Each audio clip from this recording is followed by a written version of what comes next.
System log, January 7th, 2026. Jeez, I can hardly believe that. Weren't we supposed to be dead by now? Anyway, first off, hi guys, everybody out there. Nina, thank you for your email. That was very timely this morning. You were kind of at a low point, and reading that wonderful email you wrote really helped chirp up our day and made us a little jolt in the arm of some praise there. So thank you very much for that. We appreciate it and everything that you said in the email. So thank you.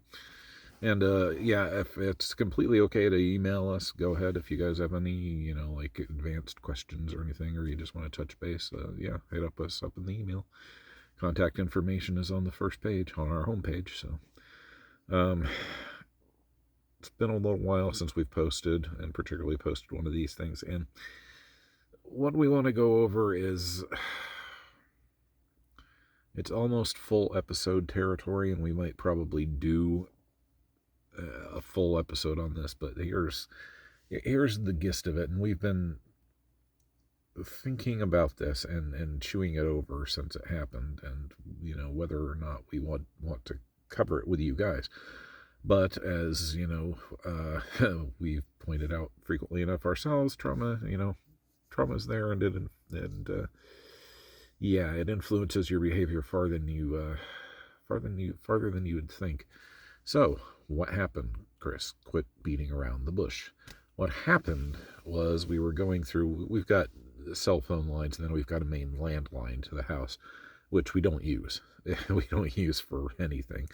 So, I mean, the phone's hooked up, and we've got a digital voicemail on it, but other than that, that's it. So, and even the voicemail there, I don't check the messages much more than, let's say, every couple of months, maybe every 3 months. So it's just we don't use it, and it's there, and there's nobody who would be calling that number really that would want to talk to anyway. So it manages to stay nice and quiet with no messages, which of course is no news is good news.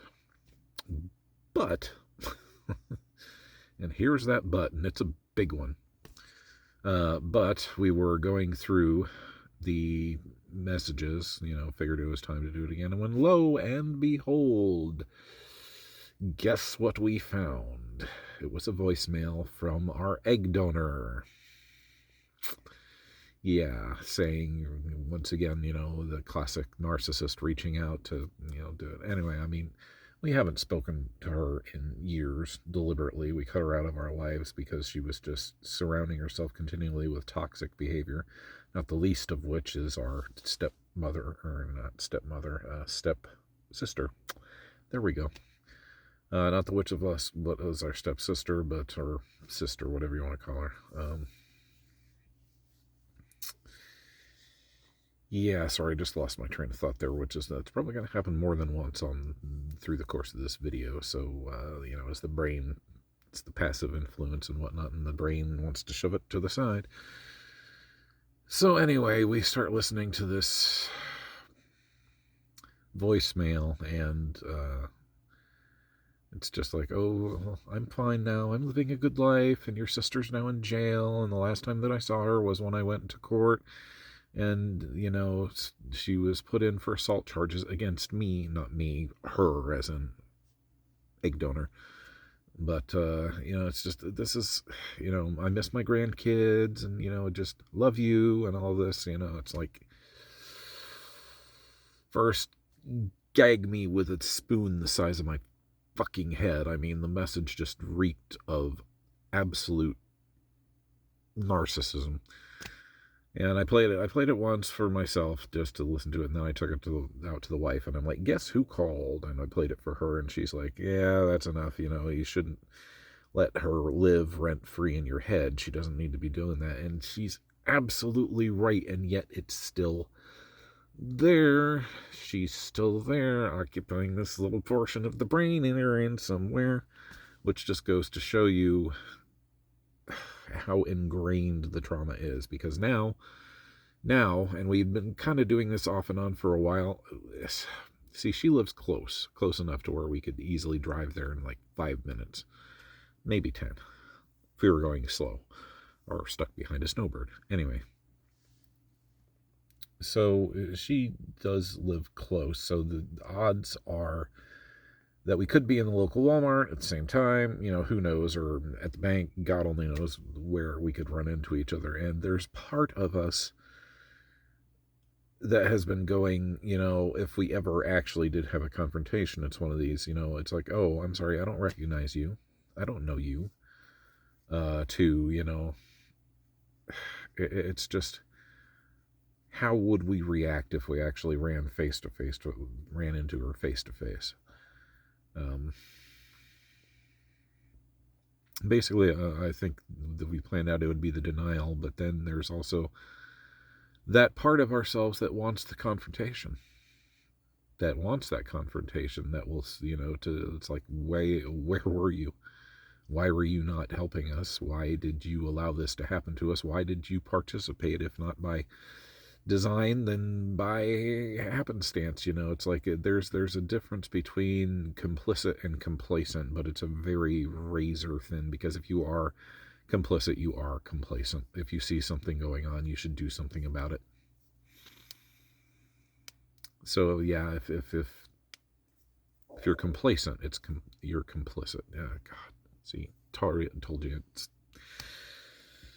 kind of eating at us. But anyway, so part of us wants this confrontation. There's this other sick little corner of our brain that goes, oh, well, gee, we could just patch things all up and everything would be, sister is out of the way now. She's in jail or prison or whatever. And, she wouldn't be in the way anymore. And she'd have all the attention to focus on us. And then reality kicks in and the rest of us kick that part of ourselves. It's just a thought, not a full alter or anything. Oh, God, I hope not. Not at this point. Don't need another one. Thank you very much. Already got enough going on upstairs as it is.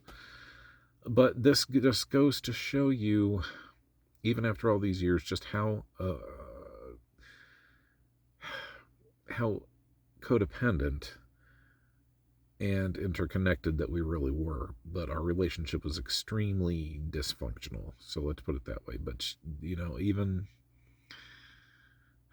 even so, there were some good times. It's not like we were abused every day. At least, God, I don't think so. What we had anyway is more than enough. But then again, our memory is completely faulty. So how the hell would we know whether or not we did or didn't? Thank you very much, coping mechanism that is DID. I can't be sure that anything that I remember is accurate. Which is where, say the 3 words with me, trauma doesn't lie comes in. Yeah. If we didn't have the trauma, we wouldn't have the problems. One thing leads to another.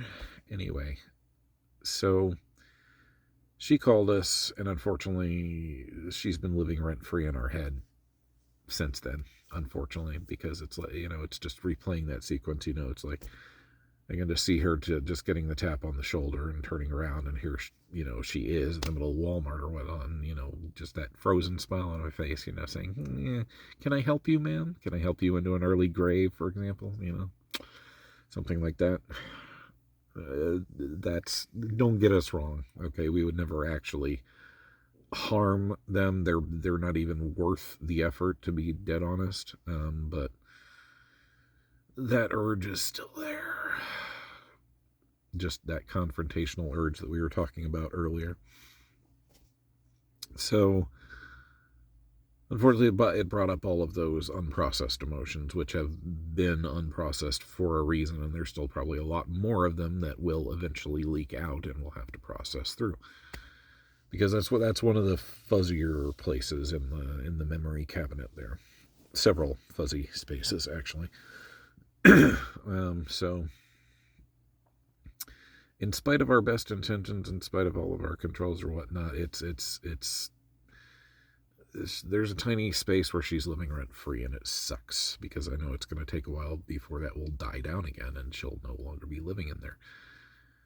But you see, this is just it. This is the narcissist's ultimate trap, because they put it. Oh well, I reached out. I'm doing my part. And it's like, And the kickers are oh, well, I love you, bye-bye. And it's like, no, you don't. You never even took the time to figure out who the I was. And you sure as hell don't know who the hell I am now. Sometimes I have difficulty telling who the hell I am now. Why should she be any better at it? And the answer is she wouldn't. But yeah, that urge to confront that, or to try to make her take some accountability for it, we know it's not going to happen. It's just, nope, not going to happen with her. Or wouldn't happen with the other one either if we were even within spitting distance of him. As if we were, we would be doing a lot more than just spitting. Let me tell you that. But anyway, that's basically what's been eating at us. It's it's tough because as we're going through the day, we'll see women, the same size or the same basic shape, body shape and whatnot as she was, and just maybe little mannerisms or whatnot. And the heart does this little, where it's like, oh, cat mom, I was wondering how long it would take. Oh, you're wet, even out in the rain. You are the weirdest cat. Other cats aren't supposed to like water, you know that, right? Meow. Meow. Do you want me to put you on camera? Guess not. So, anyway, yeah. Call from egg donor, good or bad? It's this just, I don't know. You guys let us know your thoughts on the matter. And maybe some of you guys have this. I am trying to talk. Meow, meow, meow. Anyway, you guys let us know your thoughts on the matter. And, if you've had something similar happen to you, and how did you resolve it? How did you deal with it? Really, we're genuinely asking, for assistance, I guess, with this. Some examples maybe that some of you guys have that have worked successfully for you, or, just even a little bit of camaraderie saying, yeah, I get what you're saying there, Chris. Get to Infinity System. You're doing good not to commit suicide, or not suicide, homicide. Also doing good not to commit suicide as well. But, that's not really on the plate. So anyway, very long and rambling video on what has been happening with us lately, and that's about all of it. Again, drop your thoughts below as you're watching this. Oh yeah, also, not to be neglectful, but hello everybody who's new. Welcome to the channel. Be sure that you view the introduction to the channel so you have some idea of what is going on in this crazy place, because we have more than one type of content, and it can be a little bit confusing if you don't know how we run things around on the channel here. It's not exactly your traditional, yes, I hear you, meow. All right, so he's wanting attention, and we've got some stuff that we need to do. So we are going to go ahead and close it out. And as always, we will remind you, say it with us, that you are loved, that you are strong, and that you are not alone. This is Chris, apologizing for being so scatterbrained tonight, and the rest of the Infinity System, signing off. We'll catch you next time, guys. And drink water.